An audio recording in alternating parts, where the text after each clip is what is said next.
Bonjour tout le monde et bienvenue pour ce 8e jour de Booktube. Aujourd'hui je vais vous présenter un livre qui a un peu changé ma vie et que je trouve vraiment très très abordable et qui est très important je pense dans la façon dont on aborde certains engagements féministes notamment. J'ai décidé de vous en parler après une certaine hésitation parce que comme il a été plutôt médiatisé, je me suis dit vous devez être nombreux et nombreuses à le connaître. Or, après, je me suis dit pas forcément, et je me suis dit qu'en tout cas, pour tous ceux qui ne le connaîtraient pas et qui ne l'ont pas encore lu, c'est juste une bible. Et pour le coup, si de tous les booktubes que je fais et que je vais faire encore, je pense que c'est dans le top 3 des trucs à lire en premier, parce que vous allez avoir des révélations sur beaucoup de choses, et vous allez apprendre énormément de trucs. Donc c'est Sorcière, la puissance invaincue des femmes. C'est un essai de Mona Chollet, qui est journaliste et essayiste, les chefs d'édition du Monde diplomatique. Elle a notamment sorti chez le même éditeur en 2012, je crois, oui c'est ça, Beauté fatale, les nouveaux visages d'une aliénation féminine. C'est un livre qui parle de la tyrannie du look, de comment cette logique sexiste est alimentée par une perpétuelle autodévalorisation de soi-même, par le matraquage, et on le sait bien, de pubs avec des idéaux inatteignables, et comment c'est le sujet d'un asservissement et d'un avilissement de la femme constant et quotidien.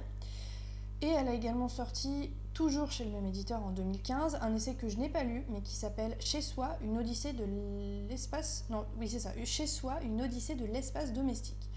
Donc pareil, qui analyse un petit peu notre rapport à notre chez nous, ce qu'on y fait, et ce que ça peut impliquer comme rapport et comme forme de pensée diverses. Voilà. Donc moi ça me plaît beaucoup, c'est dans ma to-do read, voilà. Et alors, sorcière, ça va partir donc de la figure de la sorcière, à la fois de façon historique, donc comment les sorcières ont été massivement exécutées et massacrées lors de la Renaissance en Europe, donc elle va partir de là.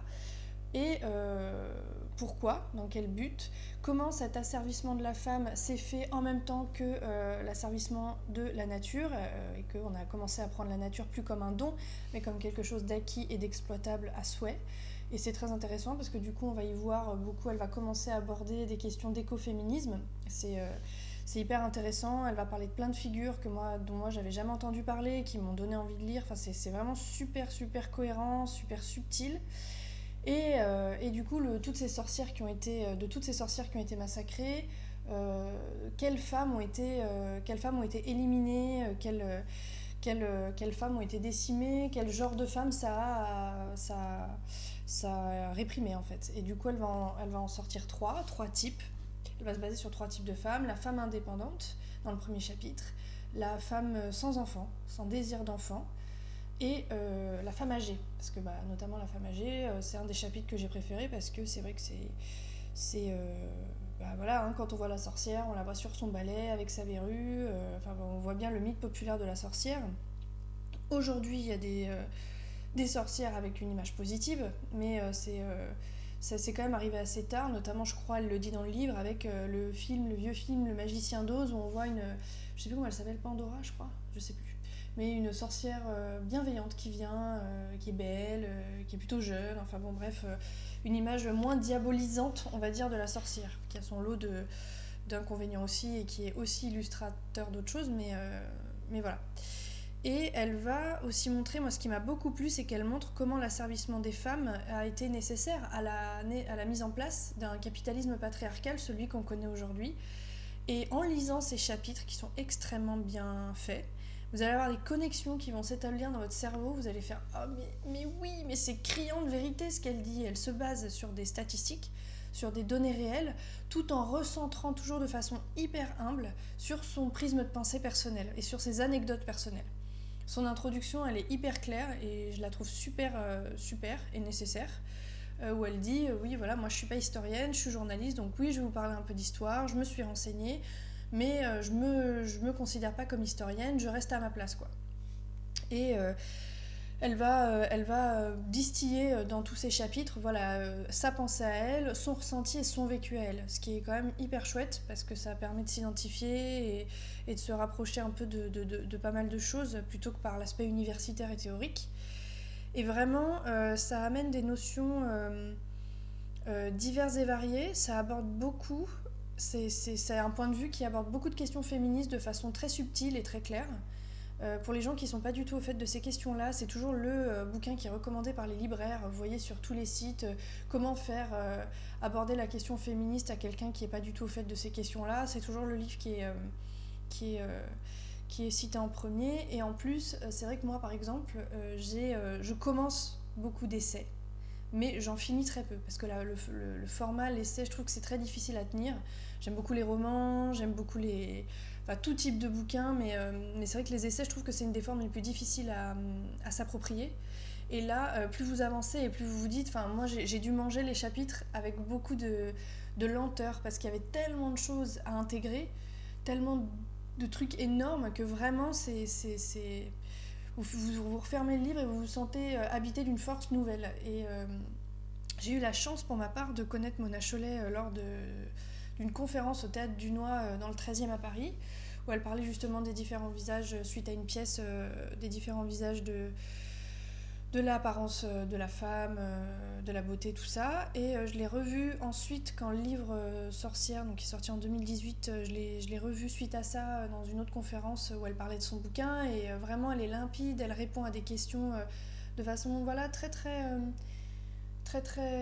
distanciée, quoi, très sage. Sans affect, de façon très bien. Enfin, par exemple, quelque chose que moi j'ai beaucoup de mal à faire, vu mon caractère, et j'admire beaucoup cette capacité-là quand on manie ces questions-là, parce qu'on peut vite être envahi par la colère, vite être envahi par une forme d'injustice qui nous bouffe, et moi j'ai beaucoup de mal à parler de ça de façon apaisée, et elle, c'est ce qu'elle parvient à faire, donc forcément la transmission se fait mieux. Et, et par contre, bien évidemment, vous allez lire ce livre et en le lisant, vous allez avoir envie d'en lire 10 autres, hein, parce qu'elle cite Starhawk, donc figure de l'écoféminisme, une des principales figures de l'écoféminisme.